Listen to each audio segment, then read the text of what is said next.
সুপ্রিয় দর্শক, আসসালামু আলাইকুম। জীবনের গল্পে আপনাদের স্বাগতম। ক্যামেরার সামনে দাঁড়িয়ে আছি এই মুহূর্তে একটি অসহায় বোন, আমরা শুনবো তারই জীবনের গল্প। আসসালামু আলাইকুম আপু, কেমন আছেন?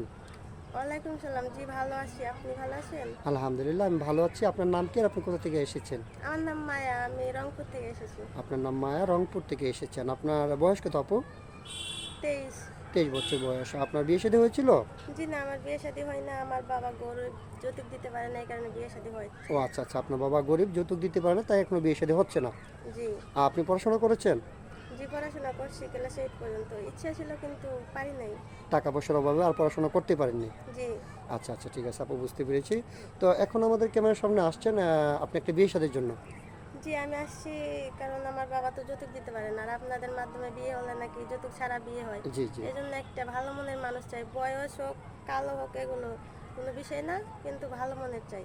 মনটা যেন তার ভালো থাকে, আপনাকে যেন একটু ভালোবাসে, তাই জি। তো? হুম। আচ্ছা ঠিক আছে, বয়স কোনো বিষয় না, না? জি না। আচ্ছা আচ্ছা, ঠিক আছে, ইনশাল্লাহ সমস্যা না। আমরা চেষ্টা করবো, আমরা এই ভিডিও পাবলিক করার পর তো দেশ থেকে প্রবাস থেকে শত শত ভাই আমাদেরকে নক করবে, হ্যাঁ।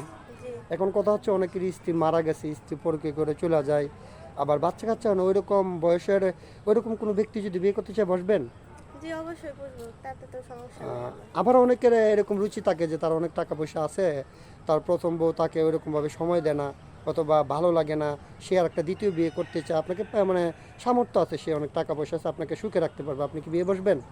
সমস্যা নাই, ছেলে মানুষ আছে, 4টা বিয়ে করতে পারে, সে জি জি। যদি চালাতে পারে তাহলে আমি থাকতে পারবো না কেন? হ্যাঁ, আপনি সুন্দর কথা বলেছেন। ইসলামের শরীয়তে আছে, যদি একটা পুরুষ ইচ্ছা করে 4টা বিয়ে করতে পারে, কিন্তু তার প্রত্যেকটা স্ত্রীকে তার সমান অধিকার দিতে হবে। জি। হুম।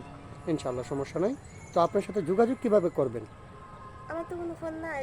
যদি কেউ পছন্দ করে থাকে তাহলে আপনাদের মাধ্যমে যোগাযোগ করে আমার সাথে কথা বলবে। আপনার কোনো ফোন নেই? জি না, আমার কোনো ফোন নাই। না, এখন যুগে তো মোটামুটি আমরা যদি বলি যে মেয়েটার ফোন নাই, তাহলে কেউ বিশ্বাস করতে চায় না, সবারই তো ঠিক ফোন আছে, থাকে। বিশ্বাস করতে চাইবো না, কিন্তু এটাই বাস্তব যে আমার বাবা কাজ করতে পারে না সেরকম, সপ্তাহে 2 দিন করে, 2 দিন করেন না, আর আমি এক টেলাসে কাজ করি, অতি টুকটাক পাই, আচ্ছা আচ্ছা, সংসার চালাই। ঠিক আছে আপনি, বুঝতে পেরেছি, আপনাকে আর লজ্জা দেবো না ওইসব কথা বলে। তো সুপ্রিয় দর্শক, এই মুহূর্তে দেখতে পাচ্ছেন ডিসপ্লেতে একটি নাম্বার। যদি কোনো ভাই এই আপুটির দায়িত্ব নিতে চান, ওনাকে বিয়ে শাদী করতে চান, ডিসপ্লেতে আমাদের নাম্বার দেওয়া আছে, এই নাম্বারে ইমো হোয়াটসঅ্যাপ আছে। ওনার একটা ছবি স্ক্রিনশট মেরে পাঠিয়ে দিয়ে আমাদেরকে ভয়েস করবেন, আমরা আপনাদের সাথে যোগাযোগ করব। কেউ অযথা অডিও কল ভিডিও কল দিয়ে আমাদেরকে বিরক্ত করবেন না, তাহলে আমরা ব্লক মারতে বাধ্য হব। আচ্ছা আপু, এখন কথা হচ্ছে, আমি একটা কথা আপনাকে বলি, কোনো প্রবাসী ভাই যদি আপনাকে বিয়ে করে, কোনো প্রবাসী ভাই যদি আপনাকে বিয়ে করে দেশে রেখে উনি আবার প্রবাস চলে যায়, আপনাদের সুখের জন্য তো যাবে, হ্যাঁ। জি। ওনার ফ্যামিলিতে বাবা মা থাকলো, ওনাদের কি সেবা যত্ন করবেন নাকি কষ্ট দিবেন? না, কেন কষ্ট দেব? কারণ বিয়ের পর তো স্বামীর বাড়িতেই থাকা লাগবে সারা জীবন। তার মা বাবাকে আমার নিজের মা বাবা ভেবেই থাকতে হবে। হ্যাঁ ইনশাআল্লাহ, অবশ্যই। আপনি সুন্দর কথা বলেছেন। নামাজ কালাম পড়েন তো আপনি? জি, করি। নামাজ কালাম পড়েন।